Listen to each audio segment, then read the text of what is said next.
For English subtitles, activate the subtitle button, please.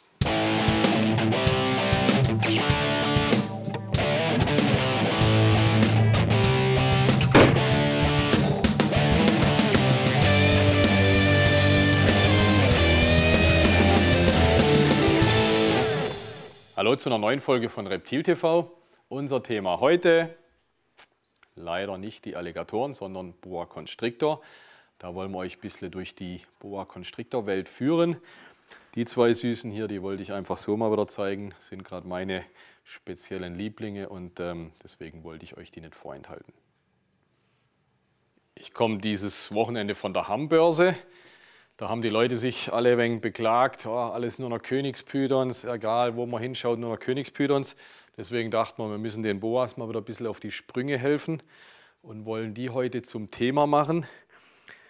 Dass die Boas ein Stückchen größer sind wie die Königspythons, das sehen wir jetzt hier. Ich habe hier ein adultes Weibchen von einem Imperator auf dem Arm.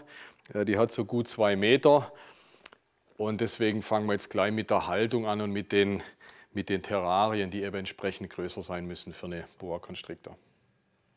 Wie bei allen Reptilien sagt uns auch in dem Fall der Staat, wie groß das Terrarium mindestens sein muss. Hier habe ich jetzt ein Baby auf der Hand, die die ist vielleicht 8 Wochen alt. Vorher habt ihr gesehen, den riesen Prügel, den ich da hatte. Das wird dann auch unterschieden. Für so Babys ist einmal Körperlänge mal 0,5 die Körperlänge muss das Terrarium sein. Für große Tiere ist es 0,7 mal 0,5 die Körperlänge. Ja? Also in dem Fall, das Tier hat vielleicht so 45, 50 cm. Das heißt, das Terrarium muss 50 cm breit sein, 25 cm tief und in der Höhe 0,7 mal Körperlänge, also in dem Fall so 35 cm hoch, würde in dem Fall noch reichen. Allerdings jetzt nur im Moment. Ihr müsst ja gleich ein wenig mittel- oder langfristig sehen. Also ich würde euch für so ein Boa-Baby ein Terrarium empfehlen mit 80 bis 100 cm Breite. Das reicht euch dann circa ein Jahr, anderthalb und dann ist das Tier gut untergebracht. Beheizen müsst ihr die Geschichte natürlich, so wie wir es euch auch schon in vorherigen Folgen gezeigt haben, Riesenschlangenfolgen. Beheizen tags 30 Grad, nachts könnt ihr runter auf 23, 24 Grad runtergehen. Im Vergleich zu den Königspythons, die wir ja schon mehr wie oft angesprochen haben, können es die Boas gleich ein wenig kühler vertragen. Also vor allem in der Nacht könnt ihr gleich ein wenig weiter runtergehen mit der Temperatur. Natürlich für die Boa Insider, die werden jetzt gleich sagen, aber eine Occidentalis aus Argentinien, die braucht es ganz anders. Das, was ich jetzt hier sage, sind so die Allgemeininformationen für die mittelamerikanischen Imperatoren, beziehungsweise für so Tiere wie hier. Das ist hier so eine nicht bestimmte Boa Constrictor, die einfach über Generationen hinweg schon gezüchtet wurde. Also wie gesagt, es gibt da Ausnahmefälle. Wir haben ja ein riesen Verbreitungsgebiet, werden wir nachher darauf zurückkommen. Da gibt es auch Ausnahmen in der Haltungstemperatur. Das, was ich jetzt sage, ist einfach die Standardwerte. Für Jungtiere ist das Ganze, wie gerade angesprochen, eine relativ einfache Sache. Ihr könnt da ein ganz normales Standard-Terrarium nehmen aus dem Handel oder kriegt man wirklich für ein paar Euro mittlerweile. Ihr müsst es beheizen, wie gerade schon angesprochen. Das Licht ist für die Schlange zweitrangig. Der Schlange ist eigentlich egal, ob in dem Terrarium eine Lampe drin hängt oder nicht, oder ob einfach vom Raum hier ein bisschen Licht reinkommt. Das Licht ist letztendlich für euch da. Das Terrarium soll schön aussehen, deswegen macht ihr eine Lampe rein, dann ist das schön beleuchtet. Problematischer wird es, wenn die Tiere größer werden. Ihr habt vorher gesehen, hier so ein Prügel mit 2,30 Meter, 2,40 hatte die ungefähr. Haltungsrichtlinie 0,7 mal Körperlänge, das heißt, das Terrarium muss runde 2 Meter breit sein, Meter tief oder 1,20 Meter tief und auch 2 Meter hoch. Das geht dann so in die Richtung, was ich hier hinter mir stehen habe. Das ist dann ein selber gebautes Terrarium, also so ein Terrarium könnt ihr nicht mehr von der Stange kaufen, das müsst ihr euch selber bauen oder bauen lassen. Wichtig, bedenkt, dass ihr immer viel Feuchtigkeit habt in dem Terrarium, hohe Luftfeuchtigkeit, ihr müsst sprühen, ihr habt Wasserschalen drin, die eventuell mal ausgeleert werden. Also ihr müsst es so bauen, dass es auch eine Zeit lang diese extreme Feuchtigkeit aushält. Jetzt in dem Fall hier haben wir viel Glas natürlich verwendet. Das ist zum einen praktisch zum Reingucken und für die Schiebescheiben. Aber Glas ist halt auch super, weil es einfach auch in 20 Jahren nicht verwittert und immer noch gleich schön aussieht. Dann habe ich viel Kunststoffprofile verwendet, kann auch nicht kaputt gehen. Und jetzt in dem Fall eben habe ich so normale Holzbalken genommen, massives Holz. Auch dies, wenn es nicht direkt dem Wasser ausgesetzt wird, hält sehr lang, also länger wie jetzt zum Beispiel so Verbundplatten oder Pressspanplatten oder sowas. Als Boden habe ich jetzt in dem Fall einen Estrich reingemacht, einfach einen Fließestrich reingegossen. In dem Estrich selber kann man noch ein Heizkabel anbringen oder womöglich am besten sogar die Zentralheizung als Fußbodenheizung verlegen. War jetzt in unserem Fall nicht möglich, aber wir haben hier Heizkörper drin, die wir direkt mit ins Terrarium integriert haben. Das ist natürlich auch eine sehr praktische Lösung zum das Terrarium beheizen. Wer die Möglichkeit hat, ist natürlich optimal. Wie gesagt, ansonsten mit Heizkabeln und vor allem eben auch Heizstrahler, ne, die L-Steinstrahler, die wir schon oft angesprochen haben, Schutzkorb drumherum oben hin machen. Damit kann man so ein Terrarium auch gut beheizen. Ihr seht, das Ganze gibt schon eine einigermaßen große Kiste, was ihr braucht für solche Boas. Ihr müsst euch bewusst sein, das sind auch ordentliche Kosten. Also zum einen in der Anschaffung, bis ihr so ein großes Terrarium gebaut habt, würde ich Pi mal Daumen sagen, mit Glas, mit allem drum und dran und mit Technik müsst ihr rund 1.000er rechnen. Und ihr müsst ganz ordentlich Energie reinstecken. Also macht nicht diesen blöden Standardfehler, Riesenterrarium, meine Schlange soll es gut haben. Und dann fragen mich die Leute, ja, gibt es da irgendwelche Energiesparlampen dafür? Da ist nichts mit Energiesparen, ihr wollt das Ding auf 30 Grad hochheizen, also müsst ihr wirklich ordentlich Energie reingeben. Also in so ein 2 Meter Terrarium, wie wir gesagt haben, 2 Meter, vielleicht 1,50 Meter oder sowas hoch, müsst ihr wirklich 300-400 Watt Energie Minimum rechnen, damit es schön warm wird. Ja? Seid euch dessen bewusst. Das Ganze will natürlich schön eingerichtet sein. Ähnlich wie bei uns hier. Bei uns ist es nicht wahnsinnig aufwendig und schön, ein bisschen zweckdienlicher. Wir müssen ja regelmäßig Tiere wechseln, Einrichtung wechseln, deswegen ist es ein wenig sporadischer. Ihr könnt es noch viel schöner, viel intensiver machen. Ihr könnt schöne Ablagen reinmachen, ihr könnt schöne Äste reinmachen. Boa Constrictor klettert zum Teil ganz gern, also vor allem Jungtiere. Ich meine, wenn sie mal ganz groß und schwer sind, nicht mehr ganz so arg. Aber es ist schon eine Schlange, die auch klettert. Also macht da schöne Äste rein. Woher ihr die Einrichtung nehmt, ist fast egal, würde ich mal sagen. Natürlich könnt ihr die gern bei M&S Reptilien bestellen. Wir haben lauter schöne Sachen. Aber ihr könnt auch wirklich in den Wald gehen und euch einen Baum fällen und den ins Terrarium reinstellen. Also die Leute fragen mich immer wieder, kann ich da im Wald was holen? Kann ich da auf der Wiese irgendwas holen? Ich bin davon überzeugt, das ist okay. Im Wald gibt es nichts, was eurer Boa schädlich werden kann. Vielleicht nicht unbedingt die Borkenkäfer mit einschleppen oder ein Wespen-Hornissennest mit einschleppen. Aber ansonsten könnt ihr das aus dem Wald verwenden, braucht es auch nicht wahnsinnig desinfizieren. Meiner Überzeugung, also die letzten 20 Jahre haben gezeigt, ihr könnt es gut verwenden. Also die zwei Möglichkeiten habt ihr. Holt euch draußen was in der Natur oder bestellt es euch irgendwo im Internet. Ich habe mich jetzt natürlich ganz extrem ausgedrückt, natürlich diesen Baum im Wald nur fällen, wenn ihr eine Genehmigung dazu habt oder wenn es euer Wald ist oder euer Baum ist. Ne? Also ich denke, ihr wisst, was ich meine. Ich will damit sagen, so aus Terrarianer-Sicht können wir Sachen aus der Natur nehmen, von draußen nehmen, aber natürlich nur, wenn das entsprechend umweltverträglich ist oder wie gesagt, natürlich nicht in den Wald gehen und irgendeinen fremden Baum fällen oder so. Das ist ja klar, was ich damit meine. Jetzt kommen wir zum Thema Fütterung. Ich glaube, ein markanter oder wichtiger Punkt ist, dass eine Boa nicht so Wahnsinnsfutterverwerter sind wie vielleicht ein Königspython oder auch eine Kornatter. Also jetzt kein gravierender Unterschied. Ich würde eine junge Boa, so wie wir es jetzt gerade vorher gesehen haben, würde ich auch einmal die Woche füttern. Eine passend große Maus haut die einmal pro Woche weg. Ältere Tiere dann vielleicht nur noch so im 10-Tages-Abstand füttern. Ganz gravierend ist der Unterschied, wenn man Constrictor Imperator und Constrictor betrachtet. Also gerade Constrictor, so Surinam, Guyana, die scheinen irgendwie eine trägere Verdauung zu haben. Ne? Wenn ihr die wahnsinnig vollknallt mit Futter und womöglich noch 2 Tage später nervt, dann würgen die euer Futter gerade wieder aus. Da müsst ihr wirklich ein bisschen aufpassen mit dem Füttern. Ja? Wenn man jetzt die mittelamerikanischen Imperatoren oder diese Kreuz- und Querboas, also die Terrarianer-Boas, die sind da weniger empfindlich. Aber generell einfach einen kleinen Tick langsamer füttern, wie gesagt, Regius oder Kornatter. Oder auch nicht zu viele Futtertiere nacheinander geben. Ja? Füttert die Jungtiere einmal in der Woche, die größeren Tiere alle 10 Tage, dann seid ihr auf einem guten Weg.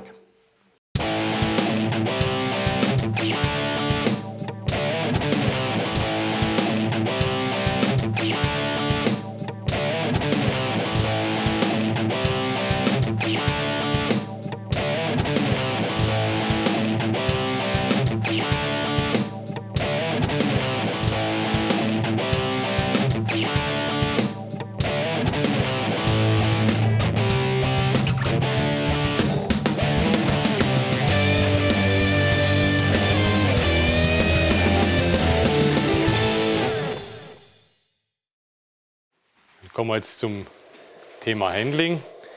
Also Boa Constrictor, würde ich mal sagen, ist von Natur aus ein recht ruhiges Tier. Wenn man die Tiere von klein auf hat, sind die brav und zahm. Hier haben wir jetzt wegen das andere Extrem. Die ärgert sich jetzt mordsmäßig über mich hier, glaube ich. Trotz alledem, also selbst wenn ihr so ein Tier habt, das relativ ungestüm ist als Jungtier, wichtig, handelt das Tier einfach ruhig, nehmt es raus. Ja, haben wir schon öfters gezeigt. Hingehen mit der flachen Hand, kann sie mich gar nicht beißen. Nehmt das Tier raus. Die beruhigt sich jetzt natürlich erstmal nicht. Ihr könnt das Ganze aber auch zum Beispiel mit einem Handschuh machen. Haltet das Tier ruhig in der Hand.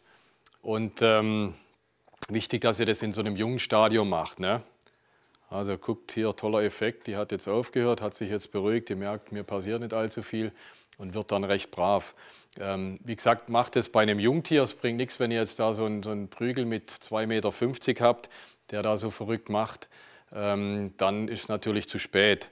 Ja, in der Größe kann man das machen. Wenn die euch beißt, dann habt ihr ein wenig blutige Finger, aber das war's. Wie gesagt, wenn ihr da Angst davor habt, zieht einen Handschuh an und dann habt ihr wirklich irgendwann eine schöne große Boa, die auch völlig brav und ruhig ist. Das ganze Thema haben wir ja auch schon in der Folge Handling von Riesenschlangen euch ein wenig gezeigt, wie ihr die hantieren sollt, wie ihr die schön zahm bekommt.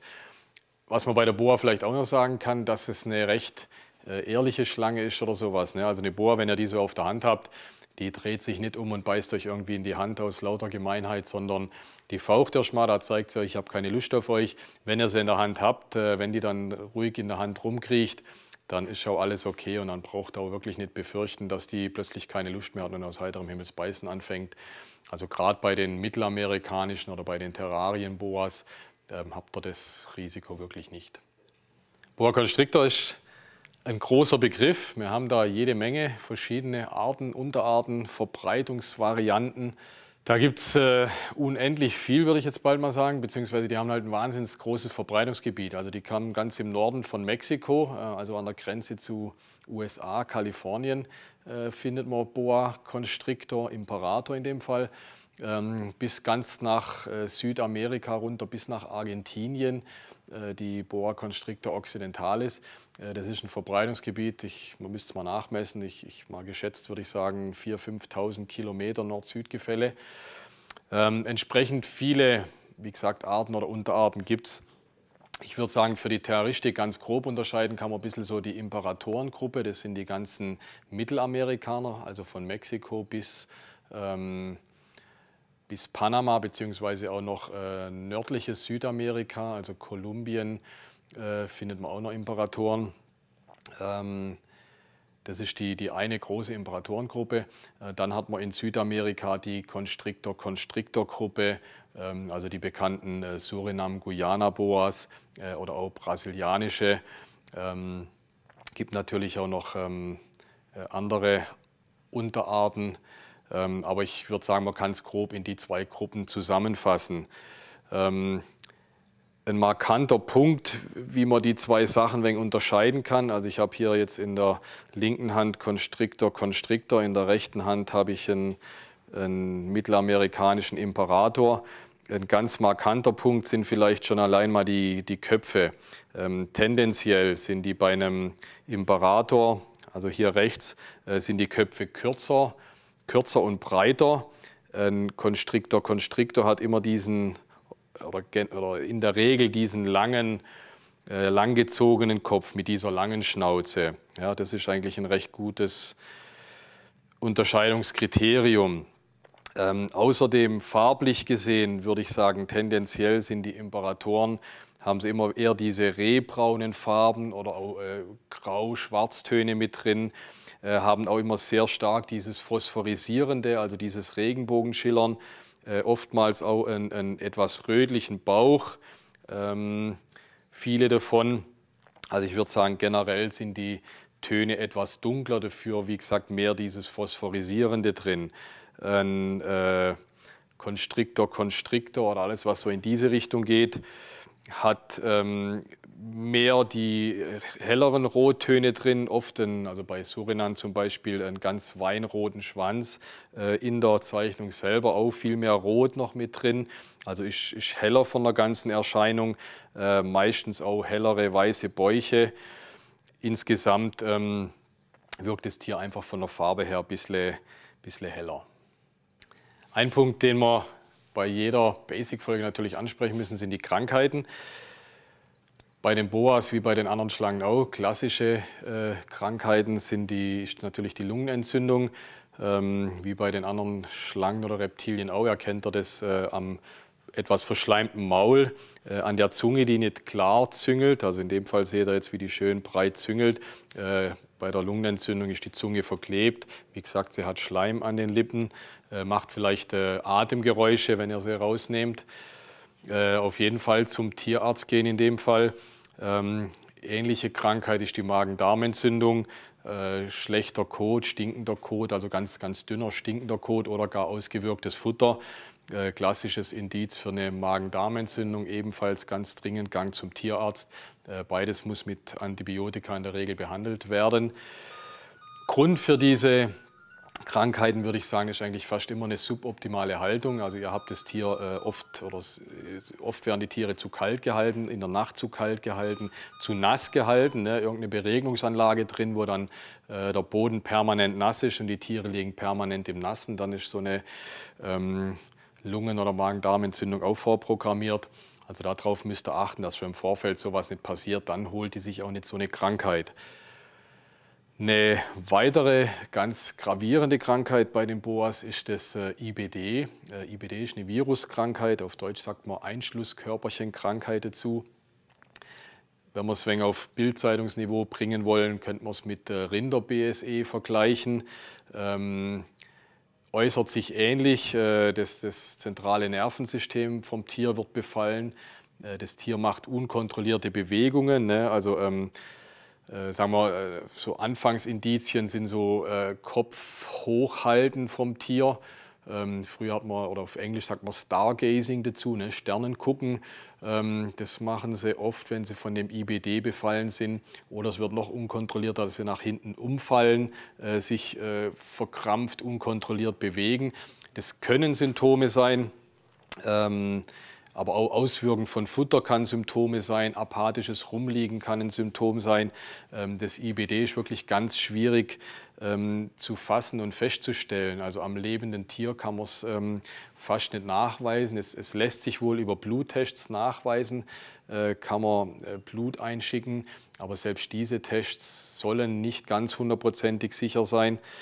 Wichtiger Punkt dazu noch, auf den Mensch ist es nicht übertragbar, also ihr braucht jetzt keine Angst haben, wenn euer Tier oder wenn ein Tier IBD hat, für den Mensch ist scheinbar nicht übertragbar oder nicht gefährlich. Aber für das Tier ist es an sich das Todesurteil, man kann das IBD nicht heilen. Wie gesagt, in den Boas ist noch mehr zu finden wie in anderen Reptilien. Also da hat es eigentlich so ziemlich wenig seinen Anfang gehabt und da hat es die stärkste Verbreitung. Ein Grund dafür ist vielleicht auch, dass die Boas den Virus lange in sich tragen können, ohne ernsthaft zu erkranken oder gar zu sterben. Durch das, dass sie den so lange in sich tragen können, können sie natürlich auch viele andere Tiere anstecken mit diesem Virus und dadurch ist er vielleicht speziell bei den Boas auch so gefährlich und so gefürchtet.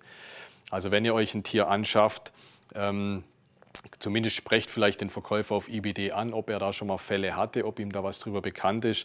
Einen hundertprozentigen Nachweis werdet ihr nicht bekommen können, aber zumindest würde ich vor dem Kauf vom Tier mit dem Verkäufer drüber sprechen. Für eine Folge ist das Thema Boa Constrictor natürlich viel zu groß, deswegen gibt es einen zweiten Teil. Da werden wir die einzelnen Verbreitungsvarianten ansprechen. Also wir gehen vom Norden nach Süden, zeigen euch da einige Tiere, einige Unterarten oder einige Verbreitungsvarianten. Außerdem werden wir im zweiten Teil auch noch die Zuchtgleiwängle ansprechen. Nichtsdestotrotz, trotz schönen Reptil-TV-Folgen wollen wir euch auf die Literatur verweisen. Es gibt ein tolles Boa Constrictor Buch, reinrassige Boa Constrictor vom Stöckel. Könnt ihr über uns beziehen, beziehungsweise über den Buchhandel. Da steht alles auch nochmal ausführlich drin. Wie immer der Aufruf, holt euch Bücher, lest Bücher, so könnt ihr euch weiterbilden. Also bis zum nächsten Mal, bleibt mir treu und checkt meine Boards und checkt unsere Boas.